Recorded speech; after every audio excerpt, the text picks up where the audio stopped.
welcome to the 17th video in the mathsonlinetuition.com videos where we go through the C2 book. We're starting off with chapter 2, and once again it is a chapter that I must make a lot of emphasis on because we are now dealing with trigonometric identities. This is something that, just like differentiation in the past and integration, you will never look back at. This is something that once you start, you will only continue to build and grow your knowledge on, and it is so imperative that you appreciate this chapter because this is the very beginning. You might have done SOHCAHTOA, the sine or cos or tan beforehand in GCSE, but really this in A levels is being taken to another level. Okay, so the sine and the cosine rule. Let's get straight into it. Did you know structural engineers use the sine and cosine rules to calculate the size of the trusses in bespoke pieces of engineering? I didn't even know that. Right, 2.1. Before we start off, even though I said let's get straight into it, it is very important for you to appreciate that in this chapter, with the nature of this material, you will have many equations that you will have to learn. You will have to learn by heart, and you will come to see that there are many. Already 2.1, we haven't discussed anything yet, and we're straight into these fractions, these fractions and these rules which you will have to learn. Okay, bear this in mind, because once you appreciate these rules, then it will be very easy to appreciate the working out. The sine rule is as follows, or can be denoted as such. You can use the sine rule to find an unknown length when you know two angles and one of the opposite sides. When you are finding the length of the side, use the following. Okay, so if you know two angles and one of the opposite sides, so for example, two angles, this is angle 1, this is angle 2, this is the opposite side. This is angle 1, this is angle 2, okay, this is the opposite side, or this is the opposite side. Okay, very imperative that you appreciate that. Example 1. Here we have ABC, we have AB is 8, BAC, so BAC, which means that the middle alphabet or letter is what represents that angle. So here A, BCA, so again BCA 40. Okay, find B and C. So here we have two angles. This is the opposite side, this is the opposite side. Either one could be used. They're asking you to find BC. We have 8, so we can carry on 8 centimeters. So we have all the prerequisite material that we need. Stick it into this equation, okay, and we get the answer. You could also have flipped it around and said sine A over A, but essentially all you need to do then at the end is then just have brought up the x. And then again, as you can see, now this is going to require a calculator because look, so you have 3 significant figures or 2 decimal places, and again, very simple method to take on board. Let's go into this example 2, with our interactive whiteboard. Example 2. We have a triangle PQR. Okay, we have QR equals 8.5 centimeters.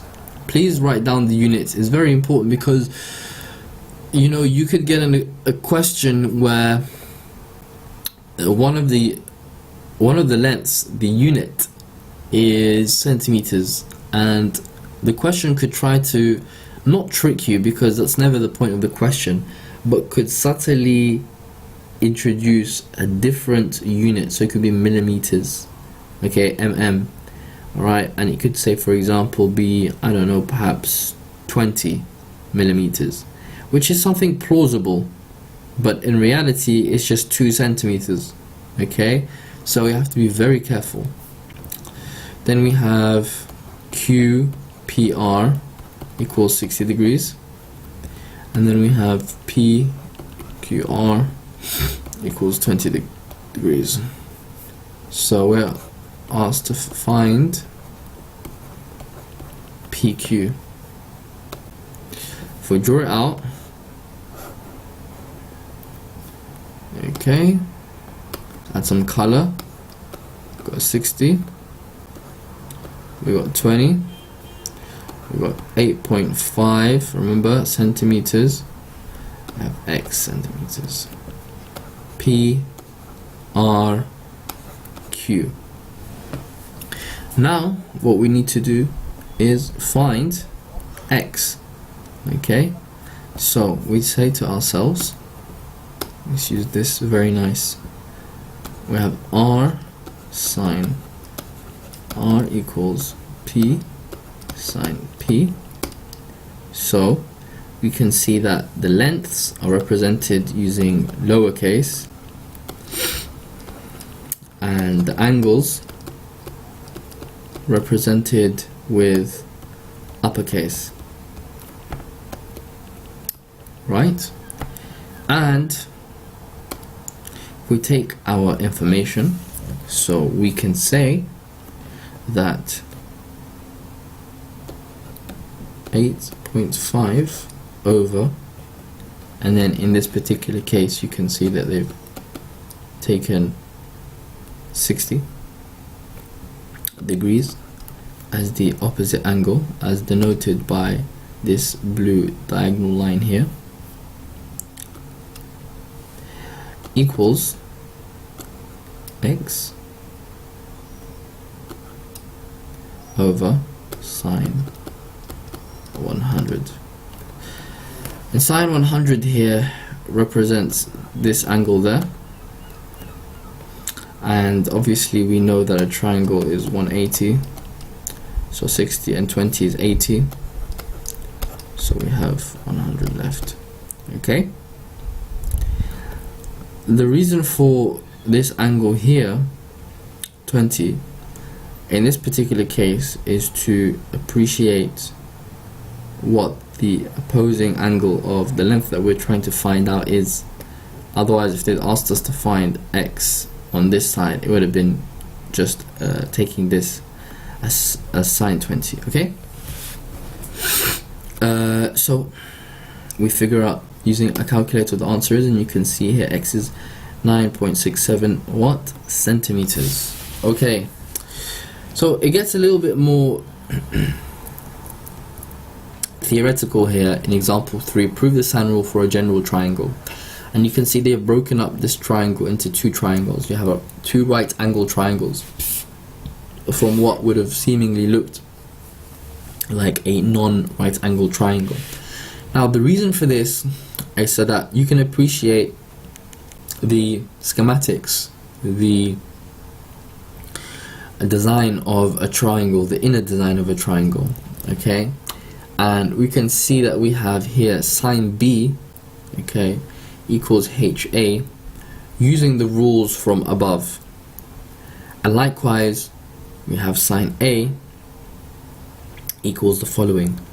Okay, now we've equated them together because this line H is what these two are equal to, and you can see that once they're equated, if we divide the sine B and the sine A, we get the following. And then in a similar way you can do the same thing by drawing the perpendicular from B to the side AC. So from B, okay, to the side AC, so it will come like this. So if I could draw it, it would be a line going from there to there, and you'd get a right angle, and you'd get a right angle there. Okay, very simple, very straightforward. Here are some exercises for you to do. You are given one length and 2 angles, one length and 2 angles, and it's asked you to find a particular length. As we go down, again, you have the same type of questions. here you can see they've given you an angle outside of the question, so that means that you can figure out the angle inside and then also figure out that subsequent angle. Very straightforward, very simple. 2.2. You can use the sine rule to find an unknown angle in a triangle when you know two sides and one of their opposite angles. Okay, so now we have two lengths, okay, and one of their opposite angles, as opposed to here we had two angles and one opposing length.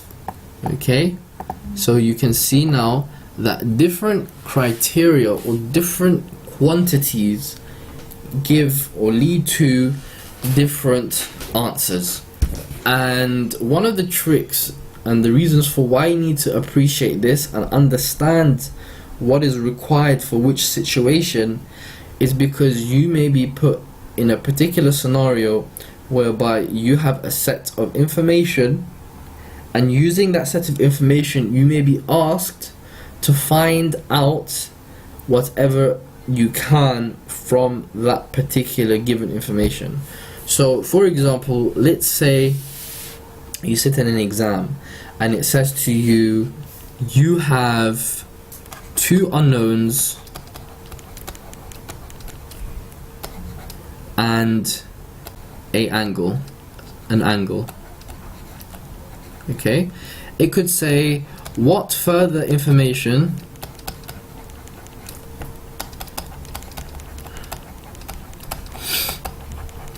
can you derive from the triangle? Now, if you were someone that had revised and studied, you could perhaps appreciate that in that moment that, okay, I've got, for example, say 8 here, and I've got 5 here, and I've got this angle 30. That means that I can now find the opposite angle of the known length, which will be here, x degrees.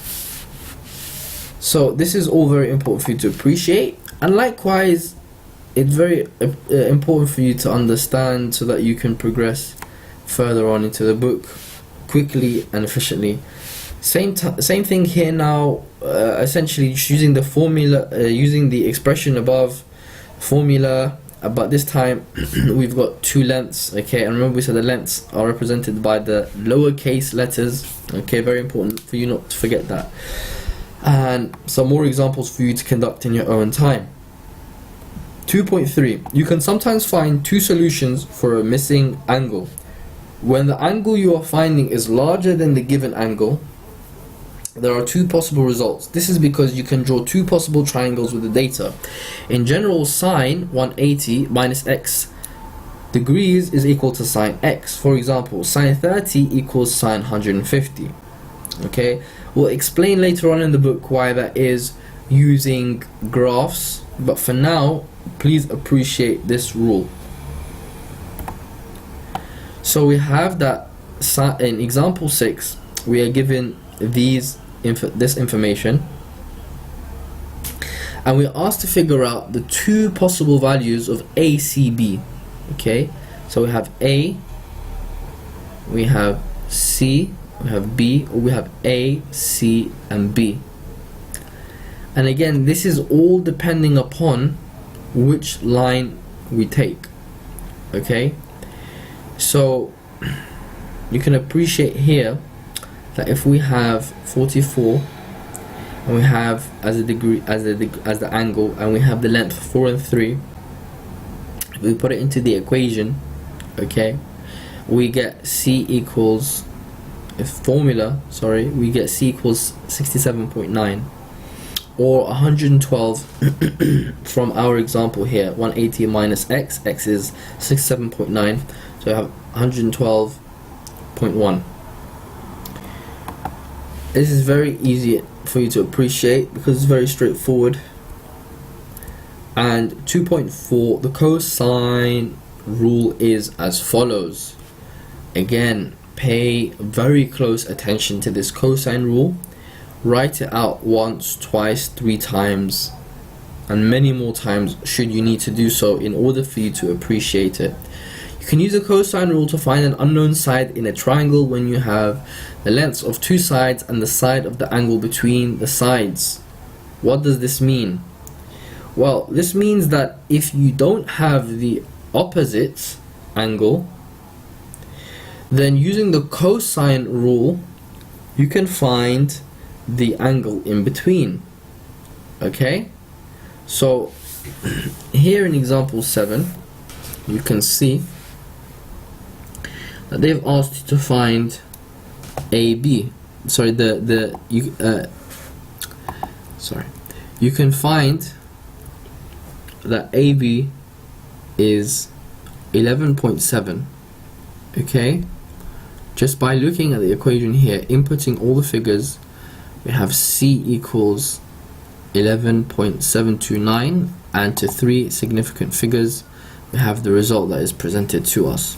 So once again, the cosine rule says to find an unknown side in a triangle when you know the lengths of the two sides and the sides of the angle between the sides. So AB will be 11.7 centimeters. Okay, so you're in an exam, you know the two sides and you know the side in between, you know the angle in between them. That means you can figure out that length. And here are some examples for you to carry out such a concept. Now you can see that sometimes they have these numbers here to try and put you off unknowns, but again, if you just put it into the so this sine rule can't be used, but you can use this particular formula here. Just to go up briefly, you can see that you're given different scenarios or equation to suit different scenarios. So a squared equals b squared plus c squared minus 2bc cos a, to find a given b, c and a. So here, if you've got b, c and a, you can find a lowercase, which is the length. You can find b, which is the length, this one here. You can find c, which is the length. And what's important for us to note here is that if you want to remember this through a simple way of memorization, if you take the subject A, okay, as an example here, you can remember that A is squared, which is the case for all of them. So the length that you want to find is squared by equating it to the remaining lengths, which is b squared and c squared. So the other two lengths that we know of, minus b and c, so minus 2bc, so minus 2, and again the letters that don't correspond to the subject, which is the length that you're trying to find, cos, and here we have that the subject in lowercase is the angle that we take in the cos or cosine angle. Okay, so that might sound a little bit unusual, it might not have been very clear. Just replay the video again to appreciate what I'm trying to get at. Okay, and I will draw now just a diagram to help you appreciate what I said.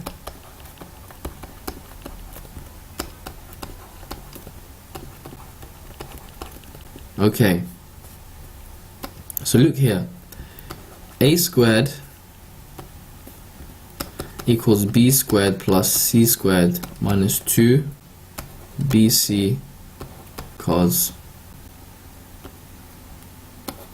a. Okay, I'm going to use different color here. Okay, so a squared equals, and we have b squared plus c squared, okay, minus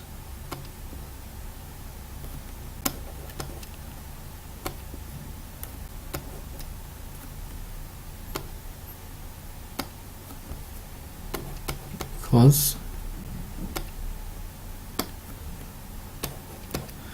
You see what's happened here? So I've highlighted first the a, and then I've highlighted everything else. So you have a squared is also its angle, the uppercase, going to be the subject of computation for the cos, and the other lengths are going to be squared plus and a squared, and then added to one another.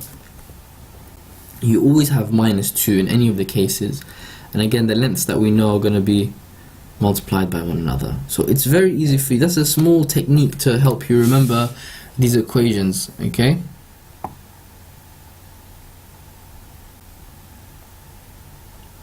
So if we just scroll down, we'll see that we have some more examples to do, and we'll stop there, and in our next video we'll continue on with what's left. So I hope you've enjoyed this video. Again, it's a bit to apprehend all at once. Go through it and listen to it once more should you need to, because these are very important terms. Until next time, thank you very much for listening, and goodbye.